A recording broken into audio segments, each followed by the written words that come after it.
People paid to do this. Like, not only did you have the free will to not do it, you said, I'll do it and I'll give you money to take me on this trip. This looks scary and visually boring at the same time. It's all just brown water. And you have the constant fear of falling in the rapids. This isn't like the Grand Canyon, by the way. Like, the views would be nice up there. Not here. I'd love to look at this running water. I don't want to be in it. Maybe it's the adrenaline, but there's no way this couple's just like, yeah, this is so fun. I'm having a blast. Like you're on a scenic bike ride, except the guy in the back that's manning the boat is like, yeah, good job. You're not falling in. You didn't die yet. Can we make it a fun thing to start changing smoke detectors so I don't have to hear the constant beep, beep whenever I'm at somebody's house? Because this is insane. Why do you not change it? It takes 10 seconds.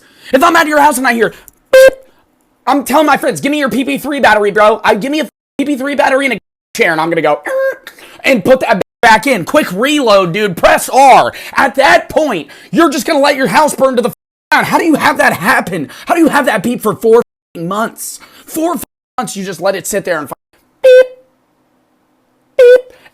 They ignore it. They literally filter it out of their brain at that point. When I hear that noise, I get immediately agitated. I could have the best time of my life, and the second I hear that smoke detector beep, I start freaking the out. And you don't give me the, oh, I don't know how to change it. Google a YouTube tutorial. Oh, well, I changed it, and they're still not working. That means you didn't change all of them. Oh, well, it costs money for a PP3 battery. At that point, take it out of your wall socket, okay? If you're going to give me any of those answers, just flip it out of your wall, throw it in the trash, because there's no point in having the thing if you're not going to use it. Balenciaga has to have the worst products I've ever seen out of any store in my entire life. You're selling me a off-brand Dorito bag to carry my things for $1,890. This isn't even a flex, okay? This is just a legitimate waste of money. A used hat. Not a used hat. A hat that's new, that looks used. How much do you think it is? $550. Your grandfather probably owns a hat just like this, covered in dirt. He'd give it to you for free. Scrolling their store is genuinely fun because you get to see how stupid some of the they sell is, and people buy it. A keychain that looks like a shrunken chip bag, spicy chili flavored, for $850. That's about yay big, right? And no one's gonna peep that and be like, dude, you got the new Balenciaga spicy chili cheese chip bag, dude? Oh my god. I wish I had that. No one's doing that. A snow globe for $375. You could get this at Goodwill. You could get this at Goodwill for $4. Looking at their fashion, I get like, okay, yeah, some people might want to wear this. I would say it's going to be impossible to walk on this. It's like walking on stilts. But $3,000 for a boot with a hole in it? I took an Uber ride one time with Brooke and one of her friends. And we got in the car, and the guy smelled really bad, and the backseat chairs were damp. And I was in, like, cargo pants and a hoodie, so it didn't really bother me as much. But Brooke and her friend were in, like, going out clothes, and, like, women's backs are usually open, and they're, like, leaning on it. And I'm sitting on the far right. Brooke's in the middle, and then Brooke's friend's behind the guy that's driving. And she's like leaning back, and she feels like a stickiness, and she goes, and she starts gagging, and I'm like, and she like cracks the window and just like literally just faces out the window the whole time, starts texting us, and she's like, I'm gonna throw up. Keep in mind, this is like a 35-minute Uber drive, and I'm just laughing in the back. But part of me, I was the one that bought the Uber, so I'm like, I literally respond, I'm like, you better not vomit. I'm like, you better not vomit, because then I got to pay for that. So I was like, if you need to, I literally said, if you need to throw up, literally tell him to pull over.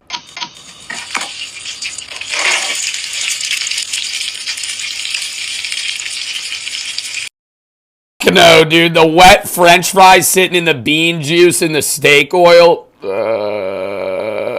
So much salt. So much salt, dude. That's going to be like eating salt water, dude. That wet French fry, those beans, oh no. I wouldn't want those beans no matter how you prepared them. I know I'm going to be hugging the toilet 3 a.m. if I ate this meal.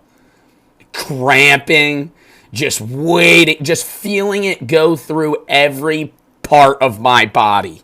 Just slowly chugging away, tearing at my intestines. You say your husband making steak and beans after his 9-hour shift. I think it's an 8-hour shift. He tells you it's a 9-hour shift. I think he's getting food after work before he comes home. Eats a few bites. I'm actually not that hungry today.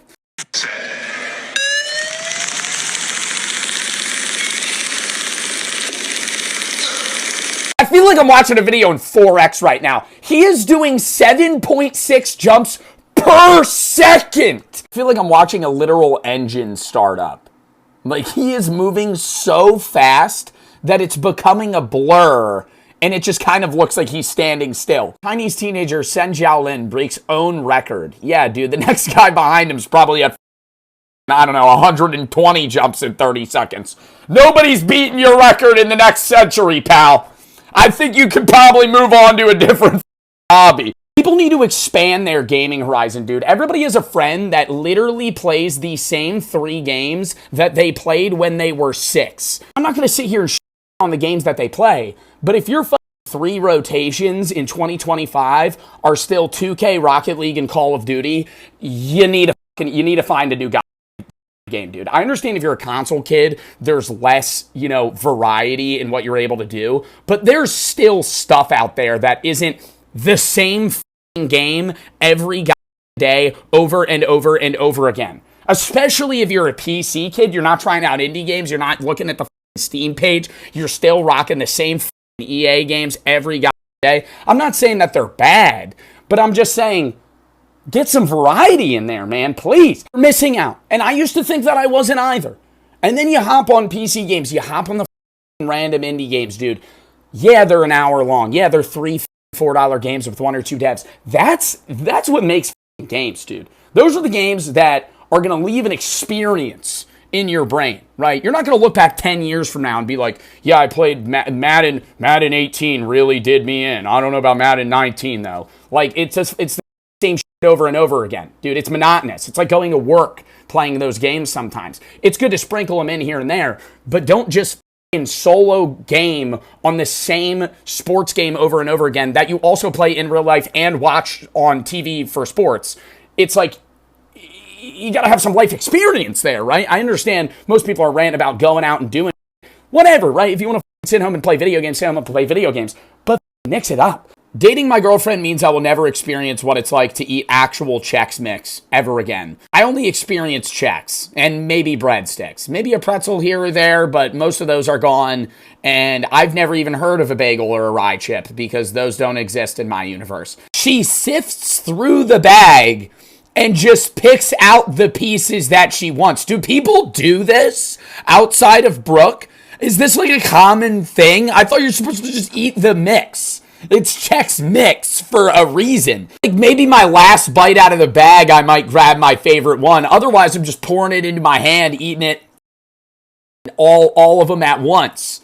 What the f*** is the point of that? Now I just got a bag of Chex. Don't get me wrong, it's still good, but it's missing. There's no variety. It's like you giving me mixed nuts, and it's just a bunch of f***ing peanuts. I cherish Chex Mix when I'm alone. This is not an ad, by the way. It's like a once in a blue moon. Do I get to experience a rye chip? I'm not saying all couples have this Chex Mix struggle, by the way, but there's always something that your girlfriend or boyfriend does that impedes your original food style. Brooke can't multitask eating Chex Mix. It's not like a snack that you're going to consume while you're watching something, because she has to shake the bag and sort the rye and the bagel chips out. And she'll leave maybe 1 or 2 in there to like dissuade me from noticing. But then I'll just bring the bag to her the next day and be like, tell me what's missing out of this. And she'll find the one bagel chip that she's left in there as like a courtesy. Prices for drinks at Ultra Music Festival are insane. You gotta get another mortgage on your house for some of these drinks. Yeah, there's some really fancy shit for $500,000. But zoom in on the cheap shit. A 6-pack of Red Bull is $80. Same with Michelob Ultra, White Claw, Neutrals. What the f? Like, that's just like really nightclub prices. But the rest of the stuff they have is so, like, uppriced. Unless you're a legitimate billionaire, there's no point in buying it. Regardless of your wealth, who the f is spending $425,000 on 3 bottles of alcohol, one of which is a rosé from Pharrell Williams? I love how they try to get, like, witty names with them, too, to loop you in on spending $100,000. Disco made me do it. Yeah, $155K. Just what the doctor ordered. Get hooked. Oh, wow. Yo, you gotta... hey, give that guy a raise.